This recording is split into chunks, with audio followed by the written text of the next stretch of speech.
सुखदेव भगवान कि राजन भगवान के अन्य अन्य और विवाह हुए। महाराज कैसे कैसे विवाह जरा आप मुझे बताएं। तो कहते हैं प्रथम विवाह तो जो मैं अभी बताया रुक्मणी के साथ में, और दूसरा विवाह जामवंती जी से हुआ जो कि जामवंत की पुत्री थी। और इसी चरित्र में एक विवाह और हुआ है सत्राजित के बेटी से सत्यभामा से, तीसरा विवाह। बोले महाराज जरा यूं बताइयो कैसे हुआ।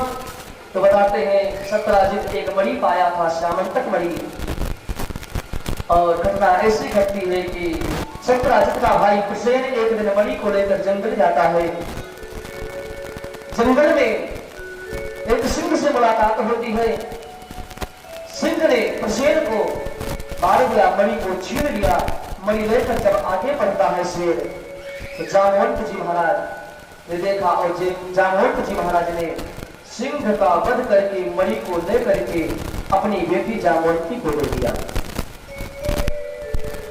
और इधर चर्चा व्याप्त होने लगी कि श्यामंतक मणि कोई साधारण मणि नहीं थी, 8 भार सोना प्रतिदिन देती थी। एक भार सोना मैंने सुना है, बाकी गणित आप लगा लेना क्या होता है। जो मैंने सुना है वो मैं बता रहा हूं।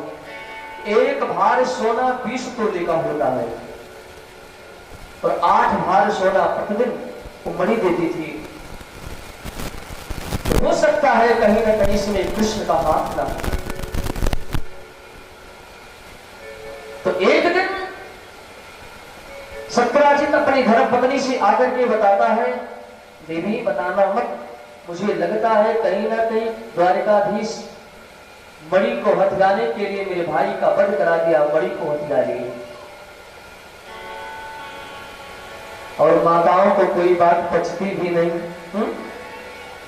कोई कह दिया जाए कि ये बात गुप्त है बताना मत, सो तो महाराज व्याप्त हो जाएगी। और कहीं आप भूल गए कि इसको मत बताना, यह कहना भूल गए तो हो सकता है रह जाए, लेकिन विशेष नहीं किसी से बताना मत। अब तो महाराज भोजन भी नहीं पचो जब तक 2-4 कार्य के में न बता दे। सत्राजित की धर्मपत्नी अपनी सखियों से बात नगर में, कन्हैया ने सोचा लगता है ये झूठा कलंक मेरे जीवन में को तहस नहस कर देगा। भगवान जाते हैं, मणि को खोजने के लिए जंगल में गए। प्रसेन को देखा मरा पाया, आगे बढ़े, सिंह मरा पड़ा था। आगे बढ़े, गुफा में जामवंती मणि को लेकर खेल रही थी। भगवान आगे बढ़ते हैं, जामवंती ने आवाज लगाई, पिताश्री कोई आया है। जामवंत जी महाराज बाहर निकले। मणि लेने देने की बात हुई। जामवंत ने कहा मैं मणि नहीं दूंगा, मैं सिंह को मार कर पाया हूं। और तब तो महाराज दोनों में बहुत भयंकर युद्ध हुआ। 27 दिन तक युद्ध चलता रहा। 28वें दिन भगवान श्याम सुंदर ने जामवंत के नस नस को ढीला कर दिया। जामवंत जी महाराज समझ गए यदि मुझे कोई परास्त कर सकता है तो राघवेंद्र सरकार ने, वरना कोई नहीं हरा सकता। पूछे महाराज आप कौन? तो भगवान मुस्कुराने लगे। राम जी वहां पर भगवान कृष्ण राम जी के रूप में दर्शन दिया। जैसे गोस्वामी तुलसीदास जी महाराज को वृंदावन में श्याम सुंदर ने दर्शन दिया था, ऐसी घटना आती है। गोस्वामी जी महाराज लाइन में लग रहे थे, पुजारी ने कहा भगवान को प्रणाम करो। तुलसी बाबा ने कहा कि मस्तक तो मेरा राघव के चरणों में झुक चुका है और किसी का नहीं हो सकता। पुजारी ने कहा तो धक्का मारकर बाहर निकाल दिए जाओगे। गोस्वामी तुलसीदास जी महाराज श्याम सुंदर की तरफ इशारा करते हुए कहने लगे, भगवान क्या आपके दरबार में यही होता है? भर भर फिर करके बैठे हो, लेकिन आप जानते हो इस मस्तक को मैंने राघव के चरणों में समर्पित कर दिया है। एक बार चढ़ाया हुआ दूसरी बार कैसे चढ़ा दूं? किसको चढ़ा दूं? कहत पूछत आज की भले बिराजो नाथ, तुलसी मस्तक जब नवे धनुष लो।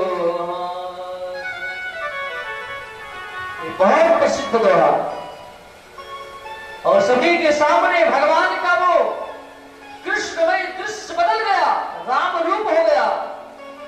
कृति मुरली कृति चंद्रिका कृति कुपियन के साथ, अपने जन के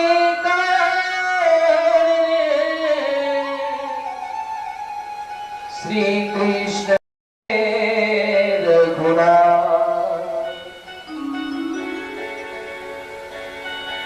ये कलयुग की घटना है, लगभग 400-500 वर्ष की बात है।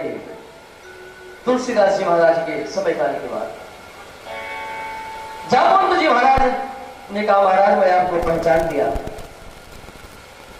क्योंकि मैंने त्रेता में मांग रखा था कि भगवान रावण के सामने कोई सा वीर नहीं कि मुझसे युद्ध कर सके। आपने हंसकर कहा था कभी समय आएगा तो इच्छा पूरी करूंगा। सो आप है सरकार और मैं किसी से हार नहीं सकता। भगवान ने दर्शन दिया। नीलांबुज श्यामल कोमलांगम सीता समारोपितवान् भागम पाणौ महासायक चारुचापं नमामि रामं रघुवंशनाथं। बोले रामचंद्र भगवान की जय।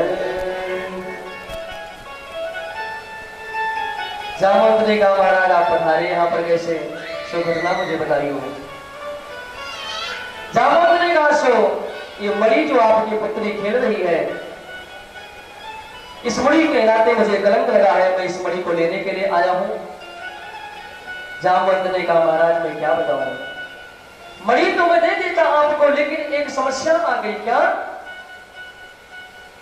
मैंने मणि अपनी पुत्री जामवंती को दान कर दिया।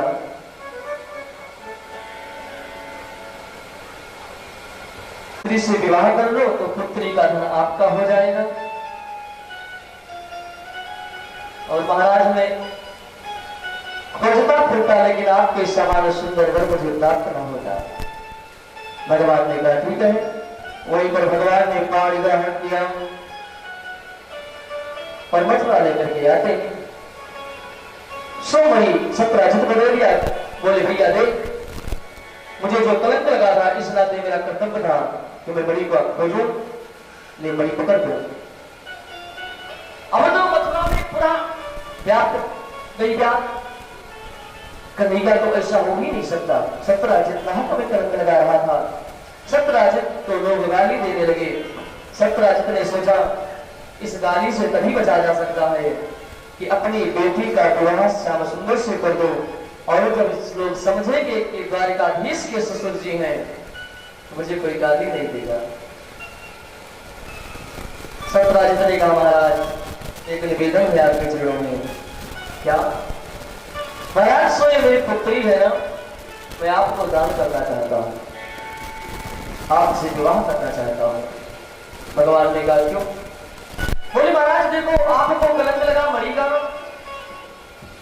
और मणि मुझे चाहिए नहीं, इसलिए विवाह कर दो, मणि ले जाओ। कन्हैया ने कहा विवाह तो कर लूंगा, ठीक है, लेकिन एक शर्त पर, मणि मैं नहीं लूंगा।